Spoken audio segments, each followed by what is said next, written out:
নমস্কার ক্রিকেট ভক্তরা। কালকে ম্যাচ ছিল সিএসকে ভার্সেস দিল্লি ক্যাপিটালস।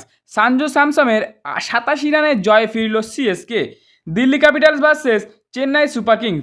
চলতি আইপিএল লিগ পর্যায়ে খেলা যতই শেষের দিকে গড়াচ্ছে, ততই প্লে অফের লড়াই জমে উঠেছে।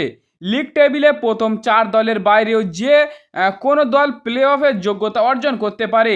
মঙ্গলবার Delhi capitals Chennai super kings ম্যাচের পর প্লে অফের লড়াই আরও জমে গেল। CSK versus Delhi. মঙ্গলবার অরুণ জেটলি স্টেডিয়ামে দিল্লি ক্যাপিটালসের মুখোমুখি হয়েছিল চেন্নাই সুপার কিংস। 48 নম্বর এই ম্যাচ হাই ভোল্টেজ। ঋষভ পান্তের ঘরের মাঠে দাপট দেখালো সিএসকে। দিল্লিকে 8 উইকেটে পর্যদুস্ত করে মাঠ ছাড়লেন চেন্নাই ব্রিগেড। এই জয়ের ফলে 10 ম্যাচে 10 পয়েন্ট নিয়ে লিগ টেবিলের ষষ্ঠ স্থানে উঠে গেল হলুদ বাহিনী। আইপিএল 2026-এ উত্তপ্ত যতই বাড়ছে, ততই চলছে লিগ টেবিলের উত্তেজনা। মঙ্গলবার অরুণ জেটলি স্টেডিয়ামে দিল্লি ক্যাপিটালসের মুখোমুখি হয়েছিল চেন্নাই সুপার কিংস। এই জয়ের ফলে 10 ম্যাচে 10 পয়েন্ট নিয়ে টেবিলে 6 নম্বরে আছে চেন্নাই সুপার কিংস। এদিন টসে জিতে ঘরের মাঠে প্রথম ব্যাটিং করার সিদ্ধান্ত নেয় দিল্লির অধিনায়ক অক্ষর প্যাটেল। তবে সিএসকের বোলারদের নিয়ন্ত্রিত বোলিংয়ের মুখে শুরুতেই ধাক্কা খায় দিল্লি। চতুর্থ ওভারেই প্যাভিলিয়নের পথ ধরেন ওপেনার প্রথম নিশাঙ্কা। তার সঙ্গী খোদ কেএল রাহুল এদিন ব্যাট হাতে ভরসা জোগাতে পারেনি। মাত্র 12 রান করে সাজ ঘরে ফেরেন তিনি। দিল্লির উইকেট পতন যেন মিছিল পরিণত হয়েছিল। ধ্বংসস্তূপের মাঝে দাঁড়িয়ে দিল্লির ইনিংসের হাল ধরেন শামির রিজভী ও ট্রিস্টান স্টাবের ব্যাট থেকে আসে লড়াকু 38 রান, যার মধ্যে 2টি গগনচুম্বী ছক্কা ছিল। অন্যদিকে শামির রিজভী কার্যকারী 34 রান নির্ধারিত 20 ওভারে 7 উইকেট হারিয়ে দিল্লি তোলেন 155 রান।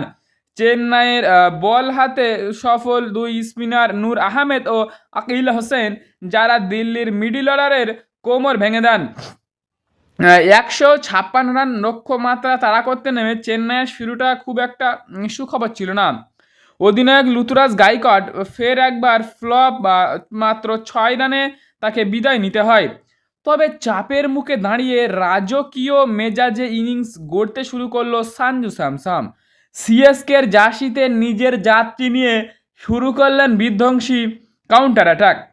মাঠে প্রথম উর্বিল প্যাটেল এবং পরে কার্তিক শর্মার সঙ্গে জুটি বেঁধে দিল্লির বোলারদের শাসন করলেন সঞ্জু স্যামসন। 52 রানে অপরাজিত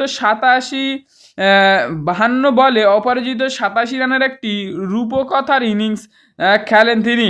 সঞ্জুর এই ইনিংস ছিল 7টি দৃষ্টিনন্দন 4 ও 6টি বিশাল ছক্কা। উল্টো দিকে কার্তিক শর্মা তাকে যোগ্য সঙ্গ দিয়ে 31 বলে 41 রানের একটা বড় ইনিংস খেলেন, যার জোরে 18তম ওভারে জয়ের লক্ষ্যে পৌঁছেছিল চেন্নাই সুপার কিংস।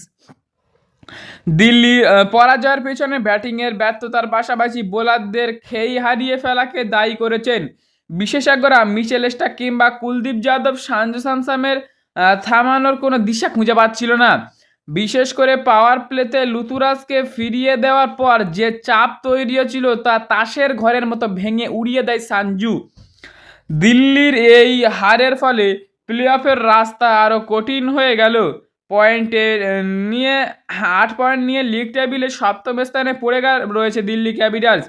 অন্যদিকে সঞ্জু স্যামসন এই অতিমানবীয় পারফরম্যান্স সিএসকের শিবিরে আত্মবিশ্বাসী এক ধাক্কায় অনেকটা বাড়িয়ে দিল। কোটলার দর্শক এদিন দিল্লির হার দেখলেও সঞ্জুর ব্যাটিং শৈলী তরিয়ে তরিয়ে উপভোগ করছিল। আইপিএলে এই পর্যায়ে 3টি জয়ের মহামূল্যবান চেন্নাইয়ের batting line up Sanju Samson যে নতুন স্তম্ভ হিসেবে গড়ে উঠেছে, তা এদিন ইনিংসের স্পষ্ট। অন্যদিকে দিল্লিকে টিকে থাকতে হলে ব্যাটিং অর্ডারে বড়সড় অস্ত্রোপচার প্রয়োজন। লিগ টেবিলের সমীকরণ এখন যেদিকে এগোচ্ছে, তাতে আগামী ম্যাচগুলোতে পয়েন্ট নষ্টের কোনো সুযোগ নেই কারোরই কাছে। কালকে সিএসকে ম্যাচ জেতার একটা বড় কারণ তারা বোলিং আপে খুব সুন্দর পারফরমেন্স দেখেছে। তারা লাইন ঠিক রেখেছে। স্পিনার নূর আহমেদ ও Akeal Hosein power play Akeal Hosein 3 over ball করেছে, বোলার ব্যাটসম্যানদের মাজা ভেঙে দিয়েছে। খুব সুন্দর পারফরমেন্স করেছে আকিল হোসেন, এবং নূর আহমেদও মিডিল ওভারে এসে ভালো পারফরমেন্স দেখিয়েছে।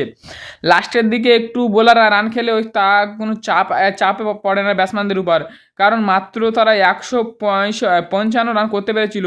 এটা চেন্নাইয়ের কাছে খুবই সহজ একটা রান। তো এই ছিল ভিডিওটা, আশা করি ভালো লেগেছে। যদি ভিডিওটা ভালো লাগে একটা লাইক, একটা কমেন্ট, সাবস্ক্রাইব করে দাও। আর দেখা হচ্ছে আবার অন্য কোনো ভিডিও নিয়ে, কমেন্টে বলো।